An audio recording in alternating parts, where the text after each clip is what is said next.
You are listening to the Roberta Glass True Crime Report, putting the true back in true crime.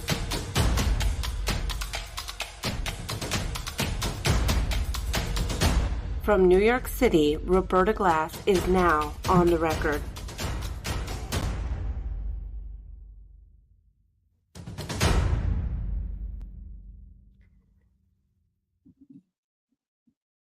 Okay.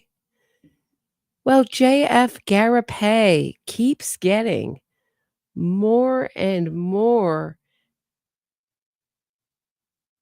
crazy.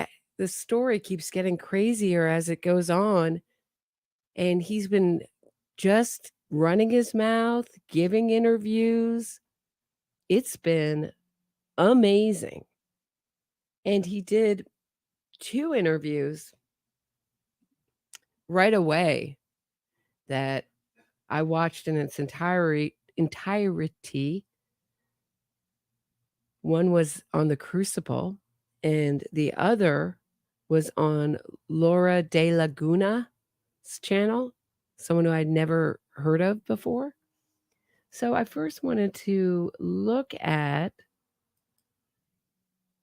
just a little moment from the Crucible interview that I thought was super interesting.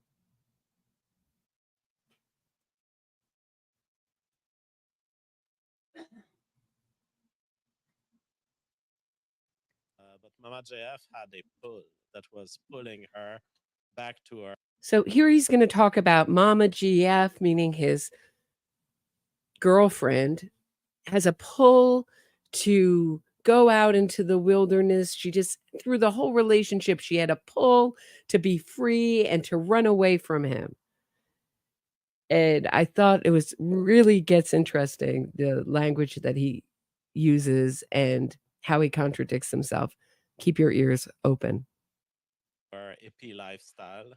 And this has been forever. I mean, it has been from the first year we were together in 2018 that she would talk about this. So the plan, you say, what was the plan? Well, it's hard to get a plan from a hippie. You know, she doesn't have a mind like mine. She doesn't make plans that are explicit, but she had dreams. She dreams of being a star, of making noise, of sometimes she dreams of promoting the revolutionary phenotype, you know. Mama JF had a strong idea that she had to push ideas out there, change the world. So always connected to him. She might want to promote my book. And of course, he calls her Mama JF. So she's just an extension of him. And I understand that you don't want to, maybe if you don't want to give your name out, people come up with all sorts of nicknames and stuff. But, you know, immediately what comes to mind is she doesn't have a mind like mine. No, but she dreamed of being a star. She had all these silly dreams. But when she was more focused and aware, she was dreaming of promoting my book.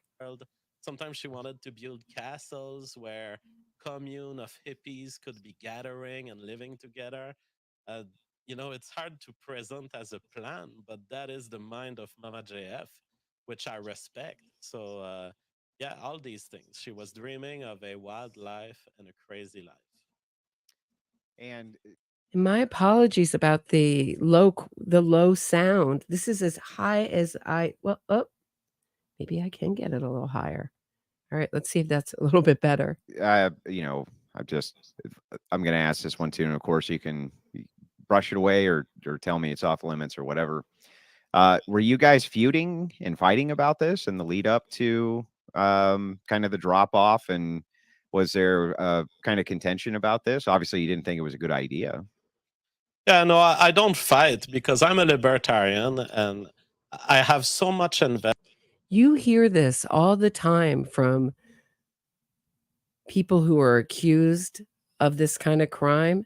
They'll say, I'm a Quaker, I don't fight, I'm a pacifist, I can't fight.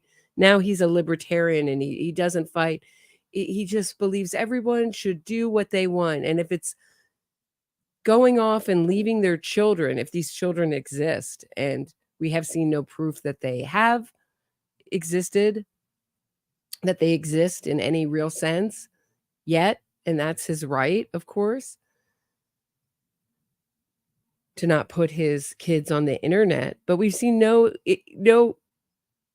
proof that these kids exist, but it's her right to leave her kids, leave me if she wants. And I believe in liberty so much that I'm such a great person. And I'm so committed to my libertarian beliefs that I let her go. The woman that I love. Unreal. Invested in preserving my good relationship with Mama JF rather than be conflictual about it.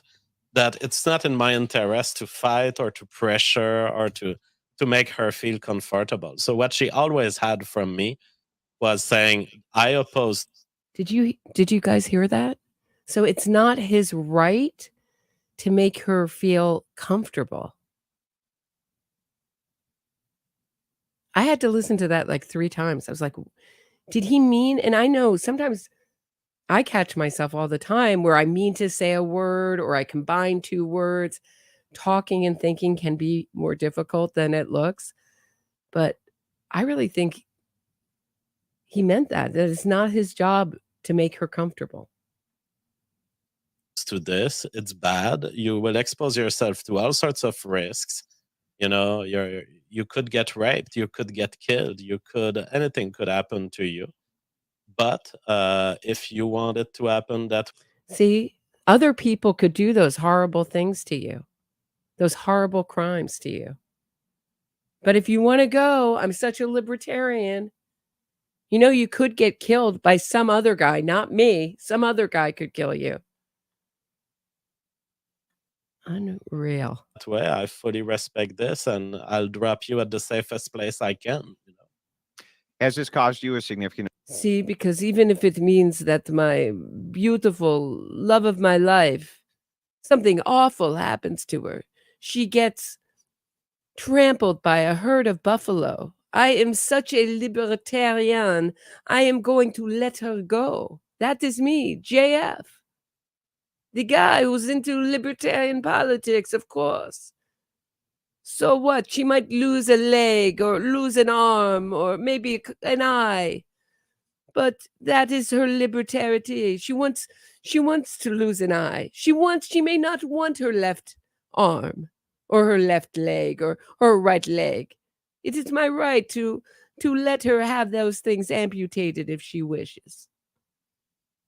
Amount of emotional distress. I mean, after all, this was going on for months before you were ever able to even come out into the public with it, and he may not have, right? If this hadn't turned into a missing persons case and this type of thing, has this really caused you a lot of emotional distress?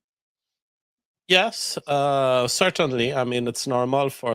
See, that's the first time we've heard that he's emotionally distressed. Up to this, we've heard that it doesn't bother him at all. He's such a libertarian.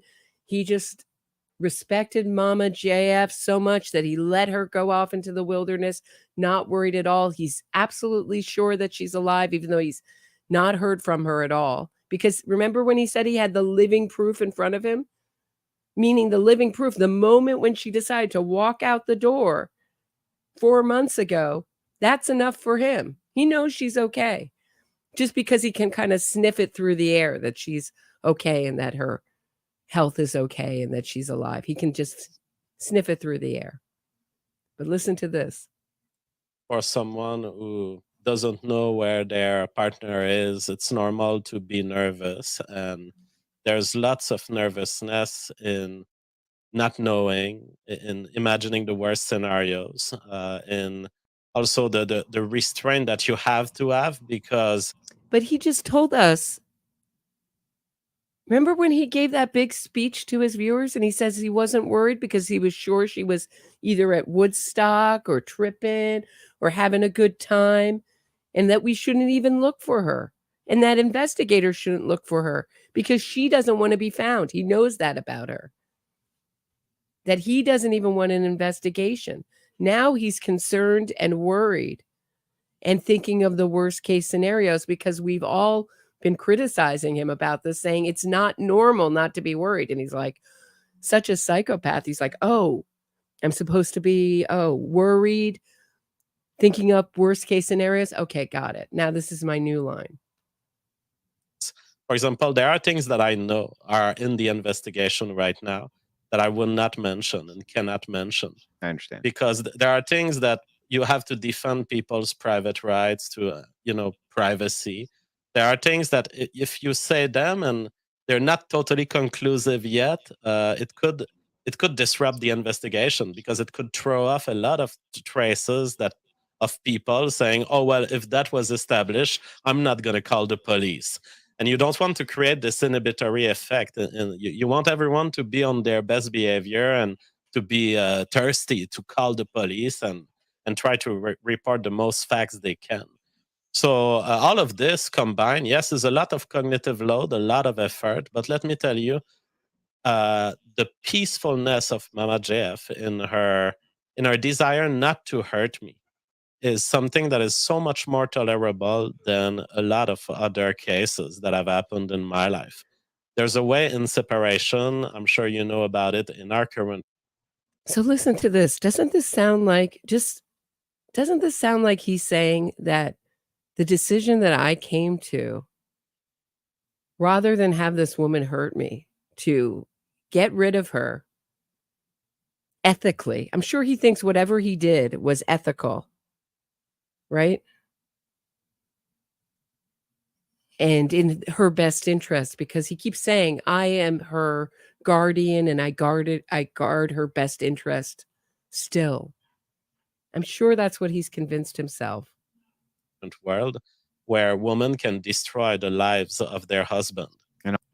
See, he wouldn't let her see. Doesn't it sound like he's saying this is his rationale? She was going to destroy me. She was going to destroy my life. She was going to leave me, take the kids, whatever it is, humiliate me. To have this mentally challenged woman leave me, how humiliating. And she left me before and I let her come back. And she was trying to tell the audience, like, no, you don't understand, guys. And he was just talking right over her. I should play that. Maybe that would be a good one for next episode. Anyway, I'll just let him finish this up and then we'll get to his rage quitty interview. And often they can destroy them financially. They can kidnap the kids. They can do anything. The fact that Mama JF has decided. See, this is the solution. Somehow Mama JF's leaving was the solution to all of this, to not having his kids taken away, not having her ruin his life. Her leaving, deciding to leave into the wilderness, was the kindness. You guys getting this? You understanding what I'm saying here? Hope so. Decided for this trip, but in a way that was totally non-hostile to me, makes it much more bearable psychologically. And I totally respect the way she's done it. It's a clean way, and it's a clean way. It's a clean break. Clean way. He's thinking of cleanliness now. Sterile way to end it, huh, JF? What we should be headed toward. If we had a society that denies women the right to make these false allegations in family courts, that denies those false rape defamation cases that people start again. So now this is just all his pent-up anger towards women, that women have a huge rate of false accusations regarding SA. I mean, come on, dude. Come on. Tiny. And you want to get into the sexually motivated crimes, those statistics? We can do that all day long. Women can. I think it's something like 93% men to 7% women, or I think the best statistic I've come to is like 90% men commit those crimes to 10% women.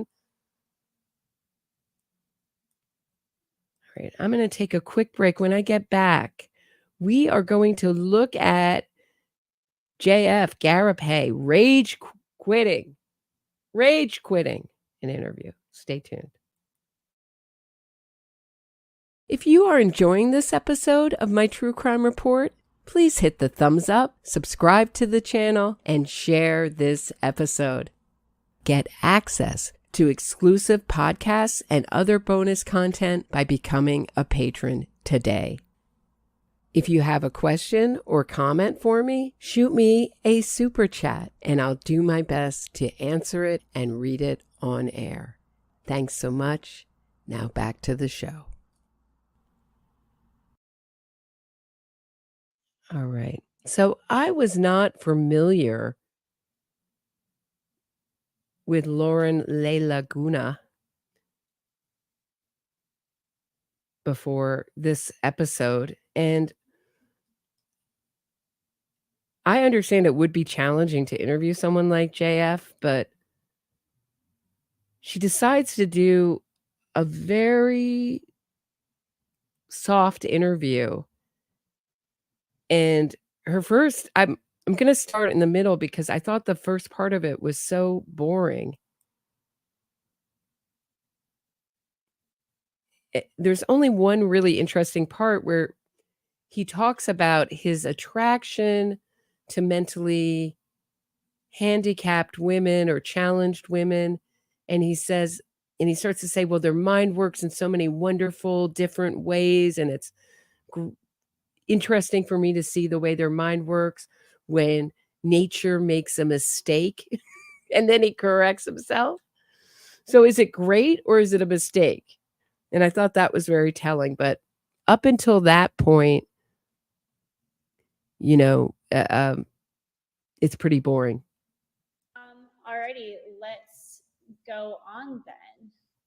So we'll do the same thing at the 40th minute mark. So can you tell me about, as I've been doing some research, I learned about a prior girlfriend. So first of all, Mama GF isn't your wife, right? She's not technically my wife. We are not married. We are common law spouse, but I consider that she is my wife. By common law spouse, how long have you lived together? And is there like a statute within the place that you reside that allows you to like have some sort of... One thing, I just thought her eyes looked extremely glassy. I don't know where she's living, but I just wondered if she had done this interview maybe a little too late at night. I don't know. Legal connection for it to be considered a marriage of sorts? We are together since 2018. We are common law spouse by the standard of the government, but that's not what I care about when I say I consider her a wife. I just consider that our interests in life have been tied forever by the time we have spent together, and I consider that I will always defend her interest and that we are bound to each other forever, even if she gets other boyfriend. How many men say that ever? I mean, that's almost like a female thing to say. Oh, he'll be my soulmate forever. But really after, I mean, it doesn't, it sounds like you're extremely possessive, and he has not let the women in his life go easily. And if you look at his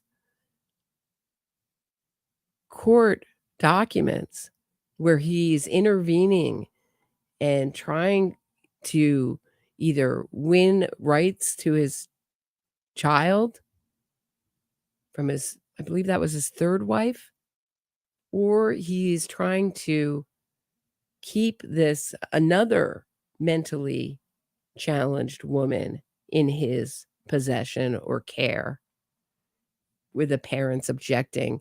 He's legally writing all his own legal filings over and over and over again, just like sending them one after another to the court. Like, this is extremely out of character for him to just be like, whoop, if she has other boyfriends, if she goes out, because he knows she won't. He knows she's not coming back. He knows she won't. That's how I see it. I consider that there is no way to detach what has been done in reality and what has been produced from our union. That's beautiful sentiment. I really love that. Is there a reason that you didn't get married? Is it because of the ideology that you're not? So does she really think that's a beautiful sentiment? Or is she just giving him a softball interview and trying to get him to talk?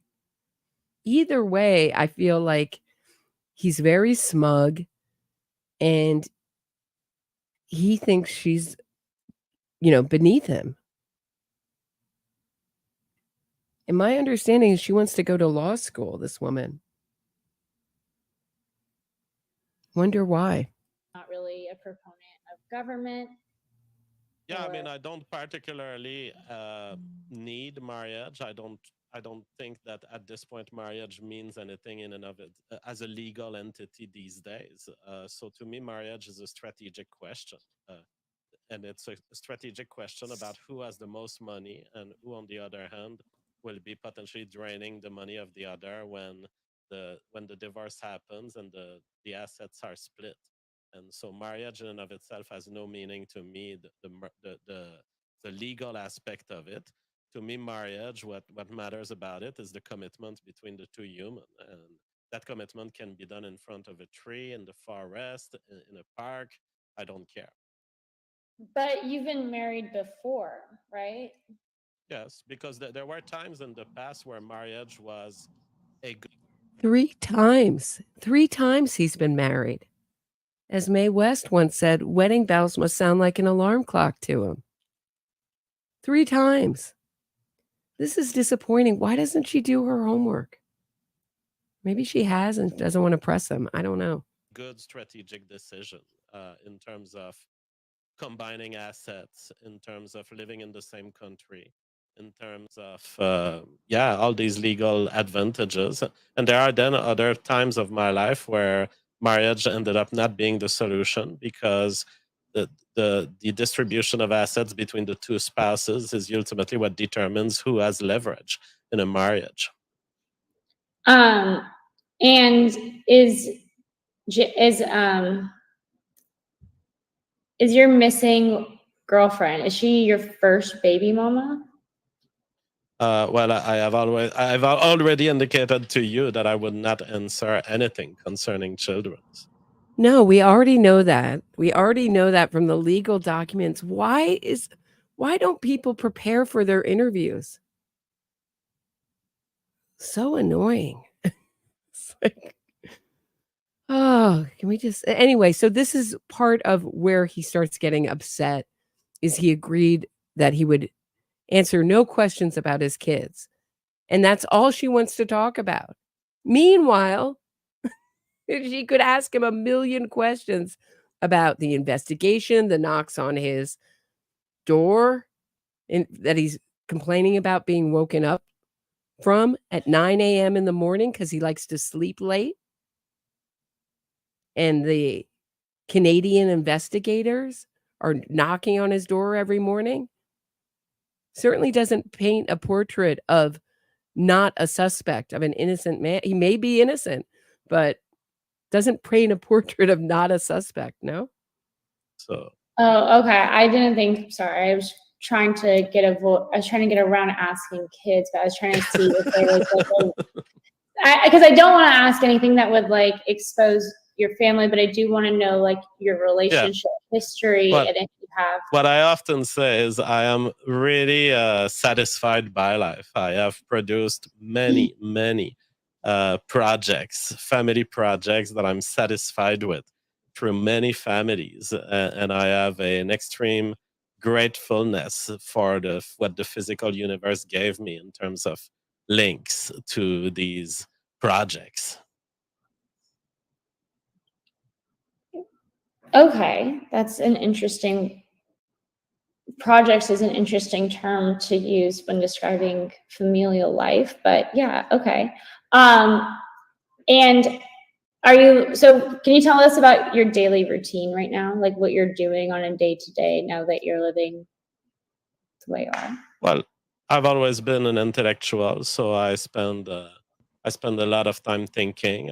I prepare my show, I promote my book. I'm also a mathematician and a computer programmer. So I do a lot of contract work where companies need. How is this about his day? He's like, here are all my accomplishments. Let me tell you all about my accomplishments. She should really butt in and redirect him. Needs solving of complex mathematical problems, and I really love this. So yeah, I live a very satisfying life intellectually. Can you tell me like what your day looks like? So like what time you wake up in the morning, and then what you do when you wake up, and then what you do throughout your day? See, we all want to know what the investigators are asking him. What are they asking? Why are they knocking on your door at 9 a.m. in the morning? That's what she wants to ask. And she thinks she's going to get a better answer if she leaves it wide open. But he's just going to try to avoid it one more time. Well, I wake up, my God, I wake up at maybe noon, and then I start checking if I have work, if I have things that need to be resolved. I take care of all the household duties, the caring of everything that's important in life and that's in the house. And then I think about problems, and slowly, as I see that I have less and less work to do, now I can release my. He's thinking about problems. He's thinking about who else sits after they wake up and look at their agenda. Well, I put from 1 to 2. I'm going to just think about problems. What he's thinking about is what he's going to tell investigators. He knows already from some of these preliminary questions, what are the holes in his story? What is the concerning part of his story? And he knows the concerning part of his story is that he says she left and he was totally okay with never hearing from her again. And that he was never concerned, never called the police. He knows that that is the weak part of his story. Because human beings are on a spectrum of normalcy, right? So some people like very stoic to hysterical, right? And anything in between. But this kind of numb, non-concerned stuff is way off the spectrum of normal behavior for these reasons, right? Because she's left before, but she left because my understanding was that she did not like him hitting her. That's why she left. He was extremely abusive. She was trying to tell the audience that. That's very different. Leaving with a reason, not like I just want to be free from my possible kids and the love of my life. And I never want to, and I want to be untraceable and I want to not be found. I want to avoid detection and put up a hoodie and cross borders and do crazy stuff.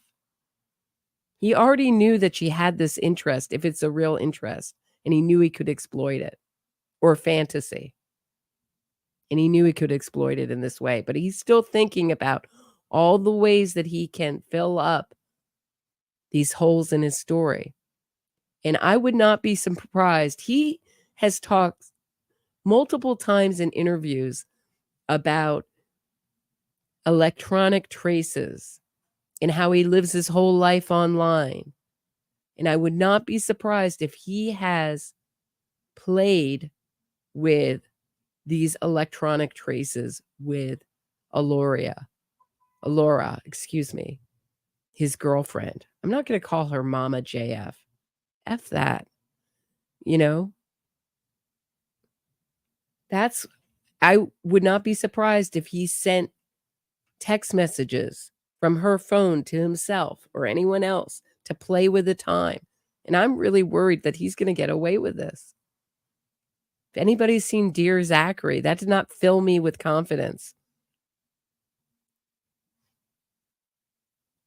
about the Canadian legal system. My mind a little bit and start thinking, what will I talk about on the stream tonight at 7 p.m. Eastern time? So eventually an idea of what are the big news item today, what could we talk about, or sometimes I'm just shocked by a random idea that I want to talk about, which becomes the main theme of my show of the night. That is pretty much how my day looks. And then after the show, I go on resolving mathematical stuff, programming, developing efficient. How is she nodding? You know, at 3:00, I think about world peace, and I think maybe I can resolve the situation in Israel and Palestine. What? Who does this? Why? She's just nodding her head. I'm convinced that she looks high to me, honestly. Applications that are needed by companies that have requested them to me. And then I sleep. Okay. You live by yourself? Yes. Yeah. And how have you been? Because you mentioned on a different show that you've been, I do want to make sure that you've been doing okay, because I would imagine losing your wife. So you used to live, with your wife, your entire family, and now you're living by yourself. How are you doing emotionally? How are you doing mentally? You also have an empty fridge, you said, and you're doing a lot of takeout. He starts laughing.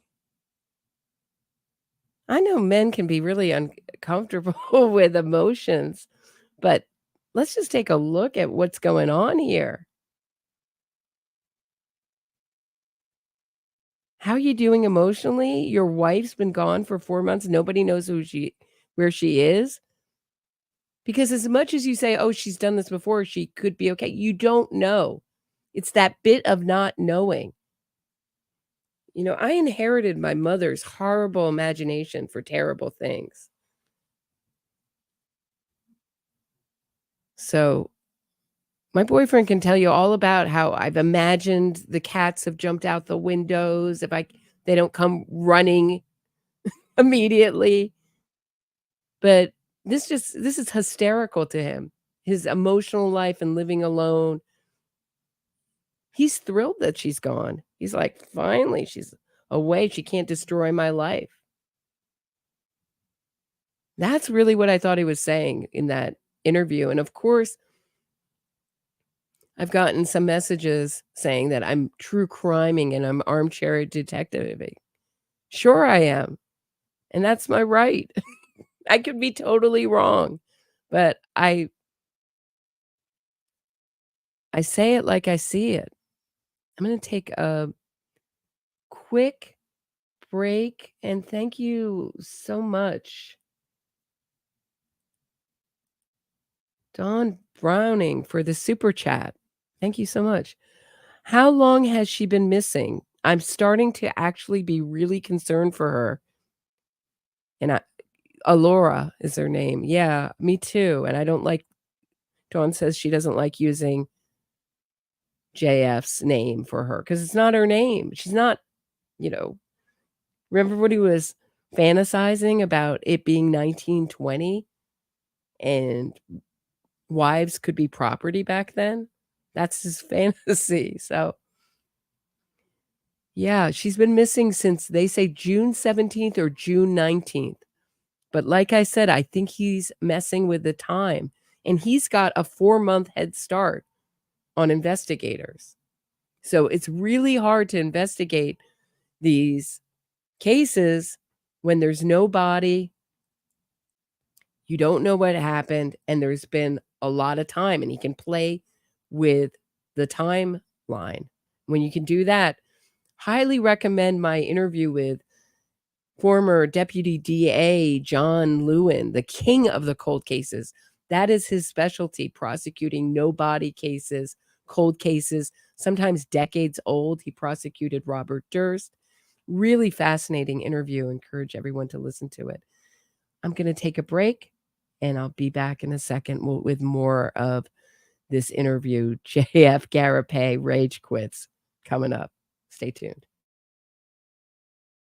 If you are enjoying this episode of my True Crime Report, please hit the thumbs up, subscribe to the channel, and share this episode. Get access to exclusive podcasts and other bonus content by becoming a patron today. If you have a question or comment for me, shoot me a super chat and I'll do my best to answer it and read it on air. Thanks so much. Now back to the show. Okay, so let's get back into it. It's funny, someone's saying in the chat that she wants, meaning Lauren DeLaguna, wants a tearful interview. Like she wants her Barbara Walters moment. Funny.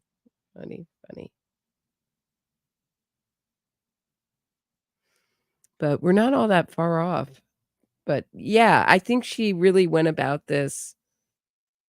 I would be nervous interviewing someone I thought might be capable of murder. But I don't think it paid off to be soft in this interview. Hard. Like I would imagine this What? is a really tough thing. So What I'm is just this like, takeout thing? I don't do Yeah. takeout. what do you do to feed yourself? Just because I mentioned in the pre-show that I went to the restaurant.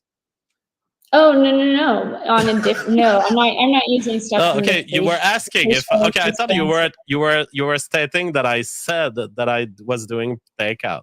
No, I actually there's not much takeout options around where I live. And what are you Of just going to course, restaurants today?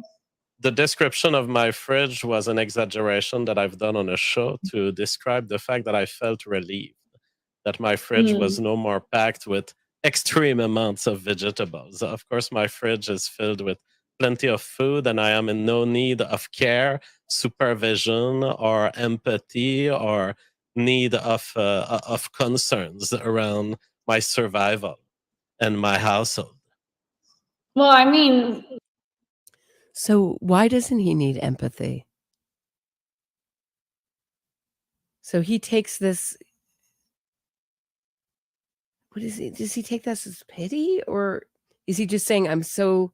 Is it? I think it's his narcissism, right? He's just saying, like, such a super great guy. I don't need restaurants. I can cook. I can handle all my affairs. No need for pity from me. I am stand up, best guy in the world, right? I think that's what he's saying. having a missing wife, I would imagine, would be extremely difficult. No? I live well because while my wife is missing, she has been missing from a trip that she has engaged in consensually. So, Let's talk about that word consensual.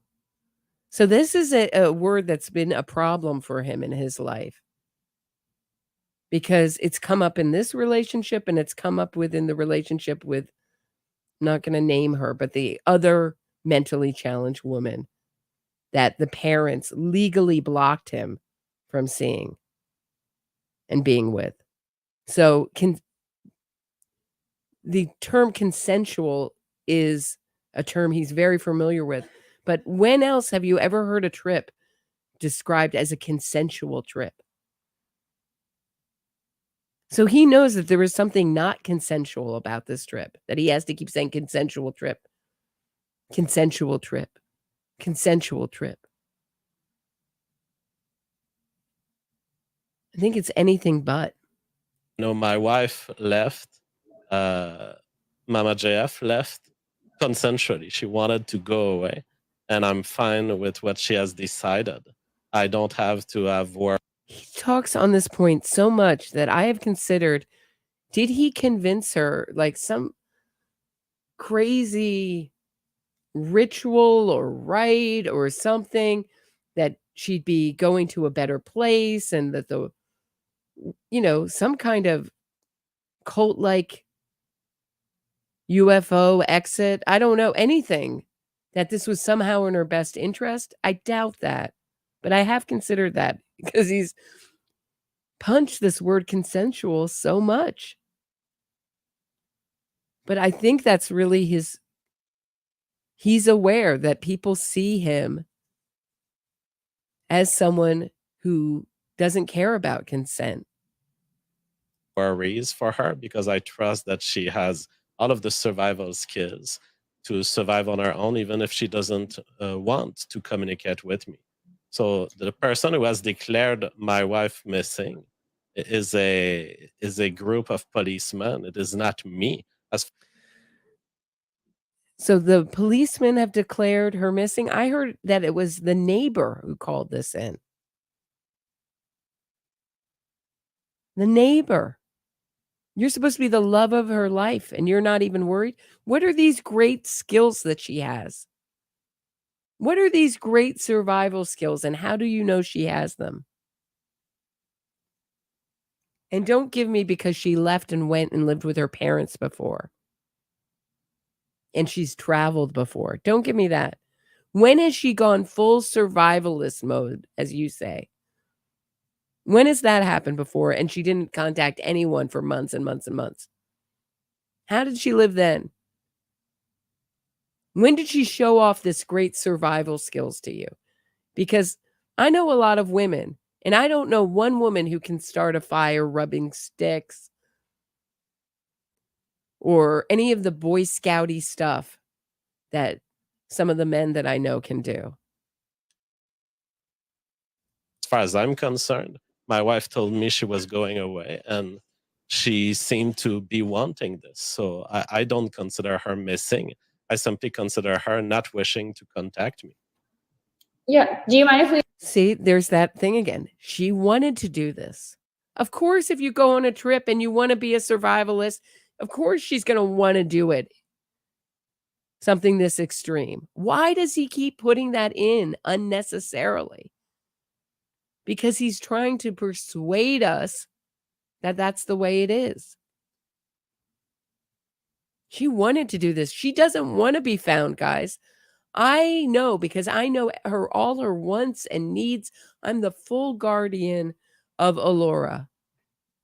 we just like, I know you've already gone over the story, but do you mind if we go over it again? Just because. Yeah, we can go over it. So so like June 17th. My boyfriend just made a great point. He goes, what has she been eating for months? Bugs? What is she supposed to be doing in PEI? Spear fishing? Fly fishing? Like, I'm just imagining that movie with Jack Black and Ben Stiller where he kills a panda. What is she walking around with a panda head on her? Walking through the forest through PEI, Prince Edward Island in Canada? What's going on? That's when you drop her off, right? Yes. And where exactly did you drop her? Like, you don't have to say like the geographical location, but did you drop her off at the bridge or at the gas station? Because I think that was like a point of contention. Like, I dropped her off at a gas station that is located at the very entry of an important bridge in Canada. okay. And when you went to that gas station, did you pump any gas? Did I pump in any gas? I don't remember. I may have. I may not have also because we're talking about a 1-hour drive. So I would have to check my. That was a great question. Sometimes those small questions can be just really good. Did you pump any gas? Nice question there. He's like, I may have, I may not have. He's Adnan Syeding it. He's going to leave it totally open so that whatever they come up with. And I think that also my friend has a really interesting theory that he did this drop off within sight of cameras, knew that she had a way back to the home so that this could be the last drop off within camera reach. So that he was so totally, and that would go with that theory because it would mean that he was so totally focused on dropping her off within view of the cameras that he probably didn't pump any gas. The whole point of it in that theory would be to make a visual marker that someone else did this if this was, and that would mean it was not an act of passion. It was pre-planned, and that's even creepier and scarier to think about, because everyone can imagine losing control, but it takes a special kind of dark, disturbed person to plan this out. Credit card, but because I've never needed to check for it, because I know that the police who have investigated this drop-off, they know that it happened. So I don't have to make further proofs that it happened. They have understood that it was true, that I did drop my wife on June 17th at this gas station. Like they have like video evidence from the gas station? I don't know what they have, but I know that they believe me. How do you know that? Well, because they have affirmed that they have had a sighting of Mama Jeff 2 days later at some other place that is totally in line with where I dropped her, and imagining that she has continued her way after this gas station. Yeah, So there is no question that she was with me on June 17th, and there is no question then that she was somewhere else. And when she was somewhere else. How do you know she was somewhere else? He's like, I dropped her off. You don't know what happened to her. You don't know if she's alive or dead, and it's not concerning to you. That's what's freaking everyone out. But we are not super brains like JF. He's on a different plane. We don't understand his libertarian ways. When you dropped her off, what was she with her? What was on her? What was on her person? Well, I didn't quite remember what she was wearing, but now that they have had a sighting of her and someone described her clothes. So she's asking this for a very specific reason, because initially JF, I might have just called him JT by accident, JF said that she went out and with full survivalist gear on, everything, like she looked like she was ready for the end of the world. He didn't say, those are my words, not his. Then with the last spotting, and I wonder if this person who spotted her in Moncton has it right, because a lot of times people are wrong. Oh, how many people look like this in Prince Edward Island? I don't know. How many people have a faux leather jacket and pants? And listen to how vague he is. And I understand men do not notice clothing the way other people, other women do. Some women do, and some gay men do, right? Generally, it's not a super concern to most men what their lady love is wearing. However, because it's the last time, and because it's important, and because her life depends on it, he should remember, and he doesn't. So take a listen here to what he says. Boats, maybe because they saw her on the camera. I now remember that she did have some dark pants. So anyway, it came out that this person, this spotting, had a very small bag. So now he has to readjust his story. Either she's prepared for World War III, full survivalist mode, or she just has like a handbag.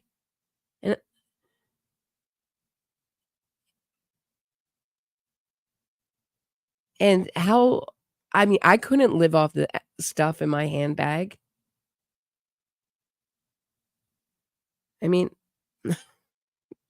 For 4 months, I'd be very, very concerned. And a full leather jacket, as they call it. And she did have also a backpack with stuff that she was planning to use to survive during her travel. Can you describe the jacket more? So now he's saying, oh yeah, she had that backpack. It just wasn't seen when she was seen on the 19th. Maybe she had gotten rid of it, or maybe she had left it home by then. Home in the wilderness. Maybe it was at camp. Set up, right? That's, I guess, what he's going with now. Pretty smart. Pretty smart. It was a jacket that was kind of the jacket you would expect on a homeless, poor person. A very ugly jacket, kind of looking like ridiculously cowboy-like. So I've owned some pieces of clothing that my boyfriend has not liked. But even on the pieces of clothing he truly did not like, he would never say that it was ugly and a homeless person would wear it. This is just showing his contempt for her. She wore ugly fake leather jacket. Oh, aren't I glad to get rid of that woman? I think he's convinced himself he did everyone a favor. It's really dark inside these men's heads. I'm sorry, guys. But we like to project our character onto these psychopaths, and they just don't have it. They don't, and you can see it. She asked him about how he's doing emotionally, and he bursts out laughing. I was more upset when my cat died. Or went missing, sorry. Than JF Gariepy. Or hobo-like. How long has she had that jacket? I think she had it forever since we know each other, but it's not a jacket that she would wear in our relationship. It's a jacket that she had stored in our home, and she put it on at some point as part of her plan to leave and live on the streets or travel the way she wanted to. Oh, so you're saying that you wouldn't have any pictures of her wearing that jacket, or like people wouldn't have seen her in that jacket during the time that you guys were dating? No, I've never seen her wearing that jacket except the day she left. Okay. All right. So then she left. She took her phone with her when she left, right? Yes. And you guys were communicating throughout the day on June 17th, 18th, and 19th? Maybe there was a day where we didn't communicate, but yes, I generally knew that she was okay during these 2 days. How did you generally know that she was okay? Yeah. Oh, good for you, Lauren, to pick up on that. How do you generally know someone is okay? Either you know they're okay or they're not. I generally knew someone was okay. Can someone explain that to me? How do you generally know someone's okay? See, I think that I think this may have happened a little bit later than the 17th or the 19th. And he is someone who admittedly never leaves his home much. Even his property, even you didn't hear, I go outside for a walk. Did you on that? I didn't hear that. I heard, I think about my problems. I solve math problems. I work. So in that gives him the opportunity to really do whatever he wants within the home to her. Whenever, without too many people finding out. Okay, were you calling each other? Were you texting? Well, because, for example, I don't know if we have a texting on the 18th, but we certainly have a texting on the 19th, which means that she was okay on the 18th also, you know. Can you show us your text, or can you send me the text? Because no, this is something that's easily capturable by the police and that I couldn't possibly lie on. So I don't think I need to make my case to the public, showing some very private conversation that includes private elements to it. I don't think I need this to convince anyone that this is true. The police is able to capture our text anytime they want. There's like this thing that you could do on your phone where So he says, you're not the police. I don't have to show you this because you're not the police. I've already shown it to the police. He is an unreliable narrator. Need I have to remind anyone out there? I don't believe a word of it unless he can. And even if he showed it to me, I'm not sure I would believe it. This is a tech savvy guy. Not like me. it blurs out all of the messages except for one. So for instance, I text this loser named Amy, and I can like hide all of the text except for one and do this, and see like, hey, can you do that? No, I'm not showing my phone. Okay. I'll stop. Sorry. It is so ridiculous. It is so ridiculous as a request when even the police doesn't question this narrative. They See, all you dumb women, all you dumb armchair detectives wanting your womanly proof, your silly text messagings. The police don't even want that. They already know. They just came knocking on my door frequently every morning at 9 a.m. And they would say, hey, have you seen Alora? And I said, no, she left in full survivalist gear. And they were like, oh, no props. We believe you totally. We don't need any proof. We're just the police. We just sussed you out because, right? Didn't JF tell us how great they were at their jobs? We just sussed them out to be truthful and reliable and very, very handsome and smart. He doesn't need any of this kind of proof stuff. Proof? That's for the armchair detectives.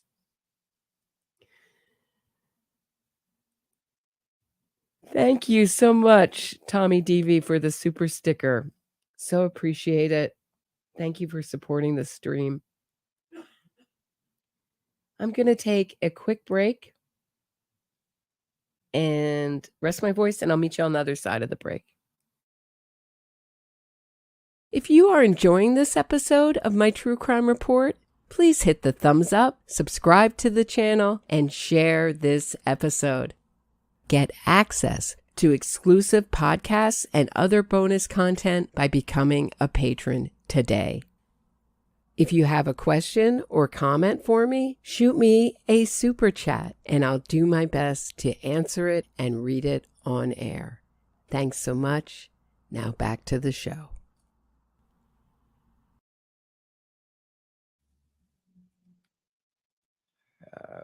Okay. Oh, 1 second. Sometimes these breaks aren't long enough. All right. Back to this are these the questions you guys would be asking him? What would you guys be asking? Because I thought there's a few really good questions, and I would think this would be a difficult interview, but I don't know. I was a little disappointed. know that they could know, and it's not even if I was blurring or not blurring. They could get those messages from the cell phone company. They could check whether I'm lying, and don't worry, they will. So no, I'm not going to show my cell phone to convince people on the internet. You guys cannot believe me if you want for months, and then eventually you'll realize that you were wrong. I really don't care. No, it's such a difficult situation, and there's so many men who have been in a very similar situation where they were just loving partners to a woman, and the woman was either kidnapped or gone missing or just left, and the man was accused of some egregious crime. And then there's been other times when the man, because steps. But then I also listened to your interview last night with Andrew about your feeling on stats and about your feeling on how it's parasitic to think about crimes in terms of stats when each crime is an individual offense. So I have a lot of empathy for your situation. Yeah, why do we even have those crime stats? because he doesn't want to think about the crime stats.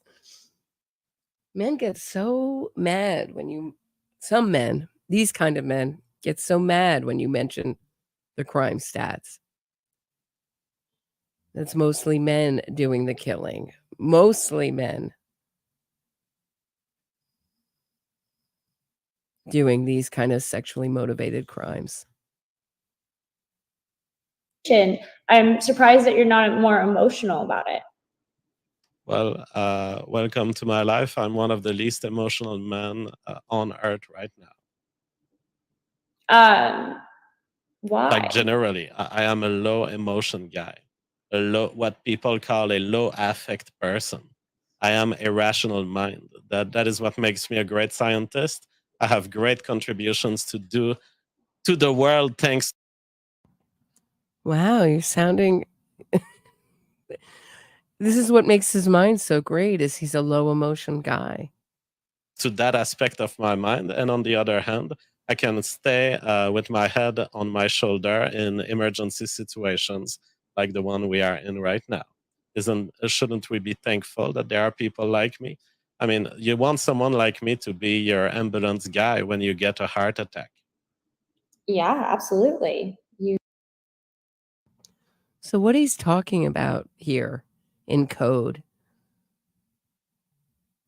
is the upside to psychopathy. That they don't get nervous, that they don't feel fear, that they don't have nerves and high emotions the way the rest of us have. So that psychopaths frequently are very good. They need a lot of stimulation. So they frequently do things like careers like that have a lot of stimulation.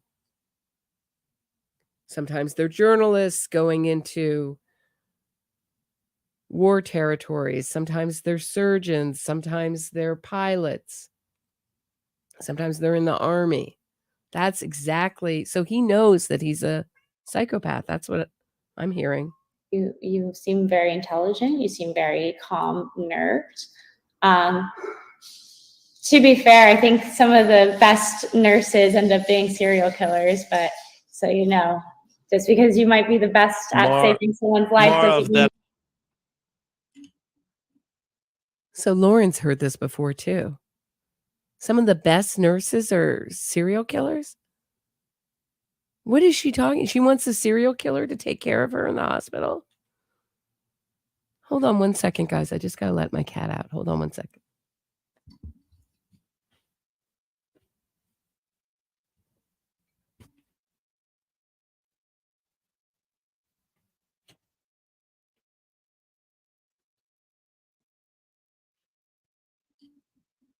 Okay. Thank you for having patience. Sometimes life interrupts these fascinating streams. But so she knows what he's referring to too. He may be talking in code, but she gets it. But I mean, to try to ingratiate yourself with a psychopath by saying, yeah, I love psychopathic nurses. I wish. Oh, now I'm forgetting her name. I'm thinking that Canadian nurse who farted her way through her questioning. She has a Westhofer or something like. I think that's the comedian, but she has like a. Does anybody remember her name in the chat? She was like in rehab when she was getting off some kind of substances when she came out with all these people that she had murdered, and they're like, go home to your family.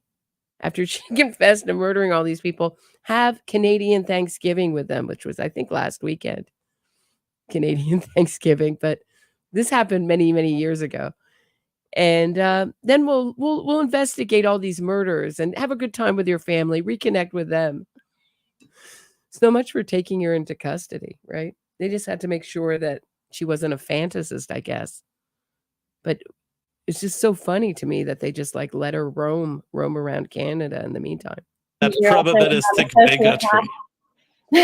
I No, don't it's know what you true. think you Like, can for instance, accomplish with this. It's not intelligent to do this. no, It's not I mean, intelligent to it throw is true. accusations completely freely, I'm gratuitously. not I could throwing do the same accusations. accusation. I could come here and say there's lots of women who are crazy. So you're probably crazy too. But I don't do it I'm because I not respect throwing you. accusations. I'm just saying that I think it's funny because the characteristics that you're highlighting, calm nerves, which is good for stressful situations. It is true, but it doesn't also mean that you're not capable. But I mean, it means the human mind is interesting, and you would know this, right? You would probably know much, much, much better than me, as you are the doctorate in this, and I am I got a general education with some psychology, so I probably have a little bit less. Oh, anyway, so do you think, let's just take a break. Let's do some super chats, and we'll come back. We'll check this out. Okay. This is when it starts to get good. Because I think your audience's questions were much better. The name of that nurse was Elizabeth Wetlaufer. For all you true crime fans out there. And only time I've ever seen anyone fart through their questioning or remark on it. Why would your wife abandon her kids? I mean, I know you don't want to talk about kids, but can you at least acknowledge that that is a crime? Like, why would she commit a crime? So we don't have to let's not talk about the kids, but why would she be okay with committing some egregious crime that harms others? Listen. So this is an interesting point here. And Tree of Logic, who did a stream, I think it's called Lauren DeLaguna is a dumb AF. And Tree was saying that Lauren says she's a lawyer, which I have not come across that. I've come across postings that says that she wanted to be a lawyer or wants to go to law school.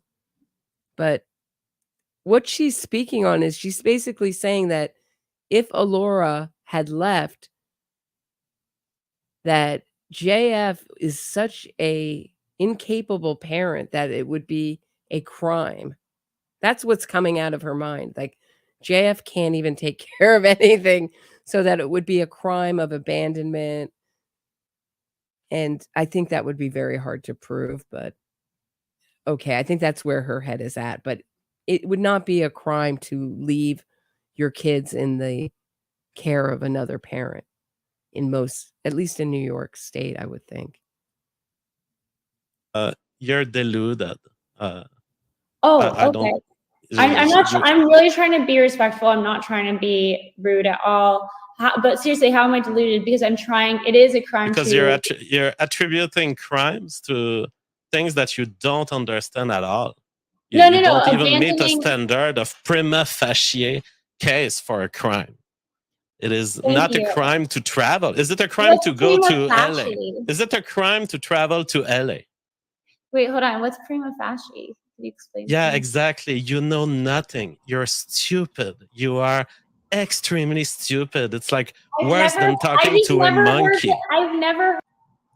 So is that, I guess that's his opinion on all women, is that we're just so stupid that it's like talking to a monkey. So he might as well get, one of the more, right? I mean, that's kind of like where he's going with this. That we're all just so dumb. He might as well get in a kind of coercive control situation with a woman he can fully control. But prima facie means like on its face. It's a Latin term used to say that there's enough evidence to support it on its face without much investigation. Heard the phrase prima facie. Yeah, because you don't know Latin and I don't have time to teach you. No, you're right. I'm so stupid. Anyway, it's hard being this dumb sometimes, but thank you for having the patience to talk to me. But I do know that it is a crime to abandon your kids, and Mama J seems like a really wonderful woman, and fuck, I triggered him that bad. He left. I was really trying. He rage quit. Okay. You did great. I tried my best, Amy. You literally did nothing. There's nothing. Who are all these women she lives with? What is going on over there? Kind of looks like an apartment. I don't know where she is. Could be New York, maybe. I don't know. But who are all these other people that she lives with? That's what I want to know. And why do you think he rage quit over that? It's just she said she admitted to not knowing what something meant. So that means she's stupid and she's not fully versed in Latin. I get that. I think she's wrong here. I think that if you're leaving your children in the care of one parent, I think you're okay. Otherwise, every time my dad traveled for work, right? Which is a lot growing up. Yeah, it would be considered abandonment or some kind of crime. You were being so respectful. Was I? I was trying. I mean, you pushed him a little bit more. Obviously, it's not going to be a play session. You did good, but I mean, you were not being rude. You were being offensive in any way. I think he started getting nervous after the jacket question. I think that was like a good, I think he was pulling out of his ass, kind of. I don't know. I think after that, the tone kind of. Yeah, that was like one of your better questions, Lauren. What does the jacket look like? And he doesn't know.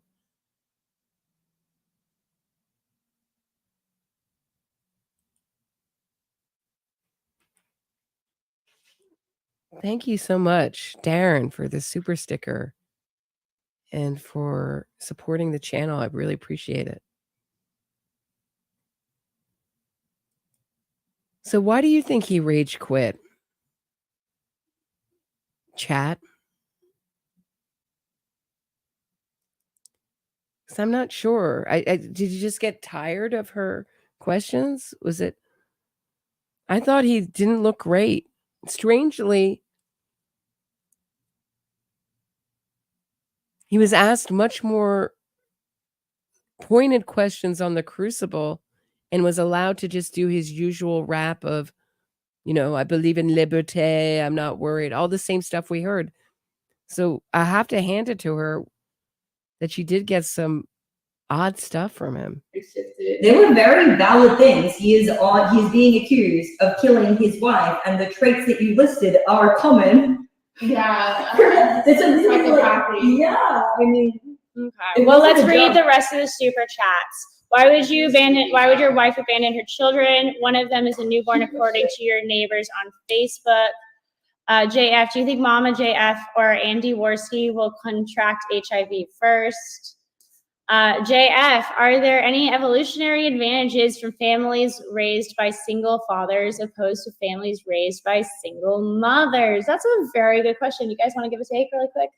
Are there any advantages? To kids raised by single fathers versus kids raised by single mothers? I think it literally depends on your income level. So how much you can basically, subsidize not having the other parent there. So let's say you're a single mother, but from a very wealthy household. I want to be on camera. If you're a single mother from wow, I look like a fucking mess. I look like I just got out of like a hurricane. Oh, it's so cute. You have notes. I have notes. Yeah. They're organized with us now. But yeah, you can afford to put your child in more extracurriculars where they can find another father figure or a coach or something that can be there for them. That's a lot easier to do. My thought was that this is going to sound, women tend to live more in the middle, men tend to live more in the extreme. So I think a single motherhood is not going to be as good as two-parent household. Single motherhood would be better than some single a good portion of single.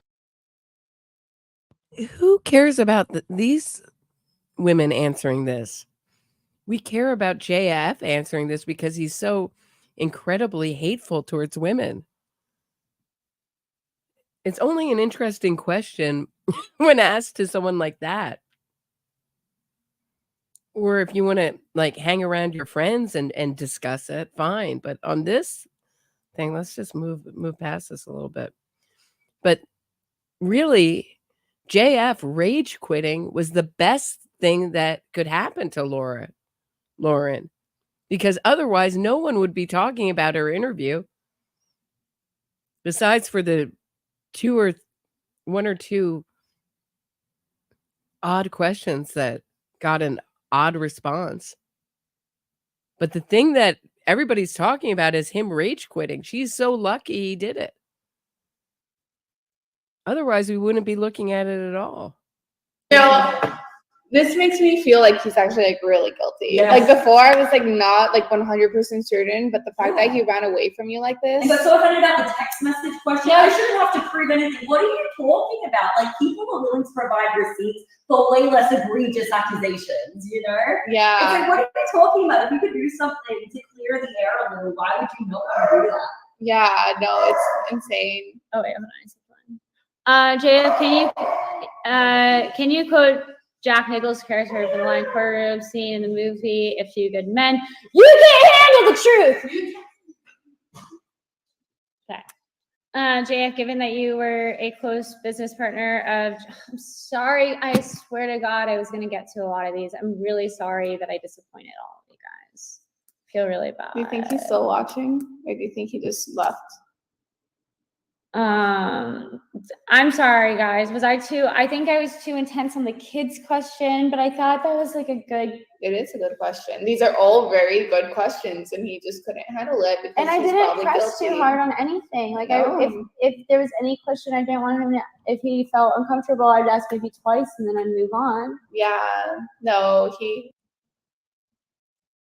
Well, she's saying I didn't press too hard, but you did press about his day, and he avoided that completely. Getting specific. I think any one of us could tell Lauren what our day is like generally without too much of a problem. And I don't think any of our days would include thinking about the problems in our life. What is that, from like 3 to 4? I think about the murder I committed and whether I can get away with it. he's so fucking guilty, man. Like, well, he ran. He got nervous.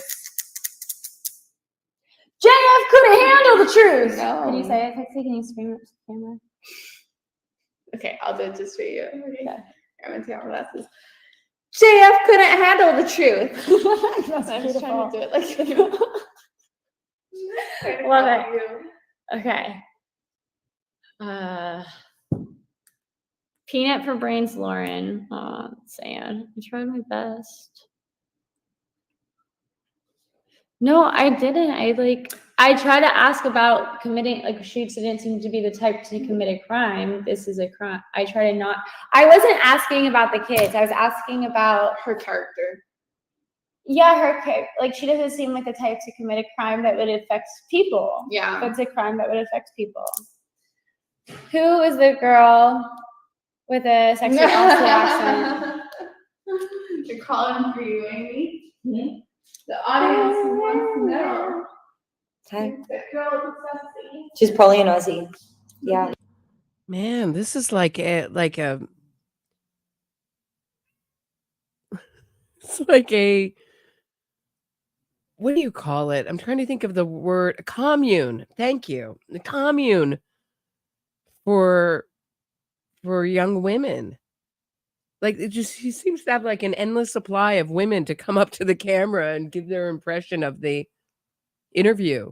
What, did she get all her girlfriends behind her for the big event? Or do they live do they live with her? Yeah. Kind of. Stole her People car. call me fake Australian nowadays. It's my accent. They think I'm faking my accent or faking the American one. Either way. What's your American accent? I don't have one, but apparently my Australian is not sufficient anymore. I hear it. I think you're a fraud.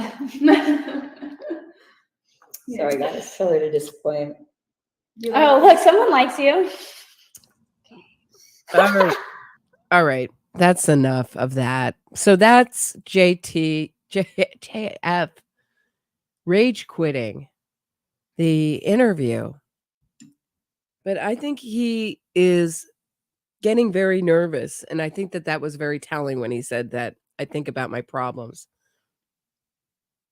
It is not good to have the eyes of the internet on you and the eyes of the public on this story, because that puts pressure on the police to do their job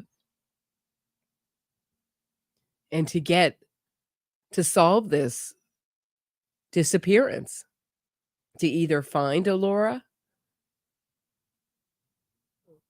in one form or another, alive or dead. That's their job, and to find out what happened to her. And really,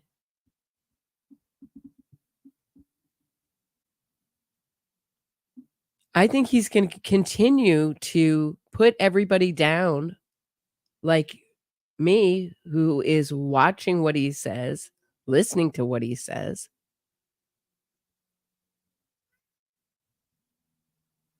Even my cat thinks this is an outrage. And he's going to keep calling us armchair detectives, stupid women, jumping the gun.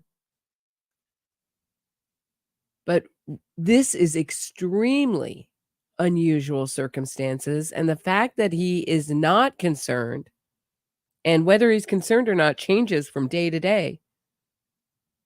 He's either very concerned or not concerned at all, depending on the interview. He's either a no emotion, low emotion guy, or he has some feelings and he sets apart time in the day to deal with his feelings and his worry and thinking about the worst case scenario.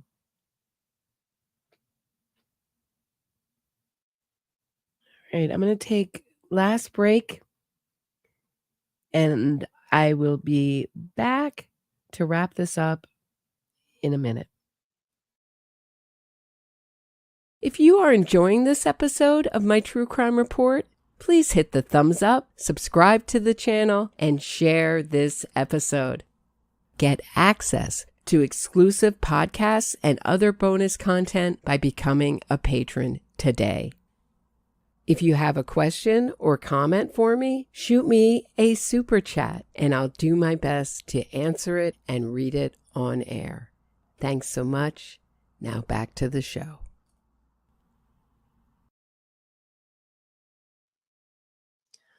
Okay, there is a new episode out for Patreon supporters. It is a royal update with my mother, everyone's favorite guest, my mother. There's also a new episode out on podcast only now, where my mother reacts to 5 of the most notorious true crime interviews. It's a short and a fun one. Check it out. Thank you so much for, if you've been listening to the end, thank you so much. And I will continue to stay on this story because I think it's sus as heck, as the young people would say. I think there's something very odd about it. You know, I got sent on Twitter an interview with a husband whose wife had done killed her kids and herself. And everyone's saying, oh, this is just like Chris Watts, but I didn't see any of that. I saw a weird guy who was really upset about what just happened and angry about what just happened. But I may be totally wrong on that. And just, he may have gotten one over on me, but I did not see any of the same kind of stuff that I see in JF with his husband who had just lost his kids and his wife. I think this is extremely odd. I mean, this gives me Chris Watts. I was looking at that interview because I was showing it to my mother. It's one of the 5 interviews that she was reacting to, where he's on the porch, he's crossing his arms, he's swaying from side to side. I get the same feeling with JF Gariepy. Something very wrong. Why aren't you concerned?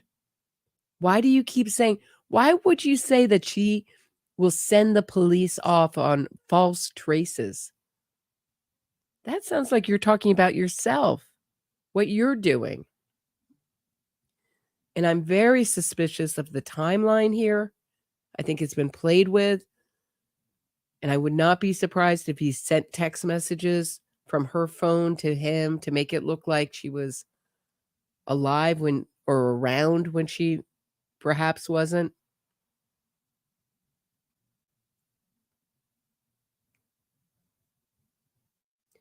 You know, we may be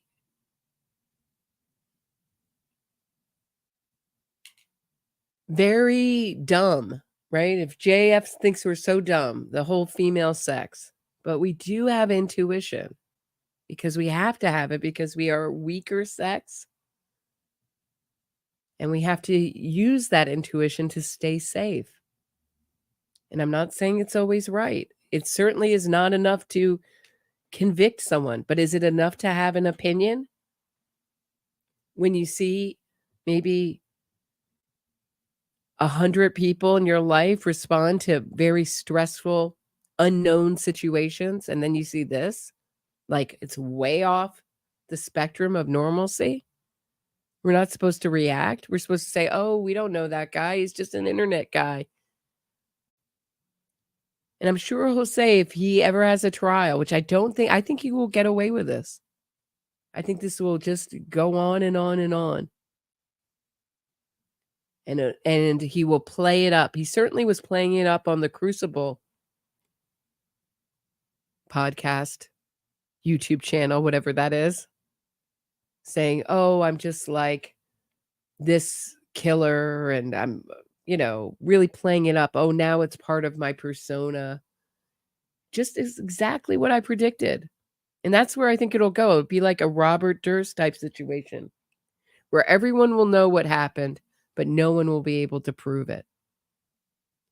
And unfortunately, Robert Durst died before he could ever face justice for killing his wife, Kathleen.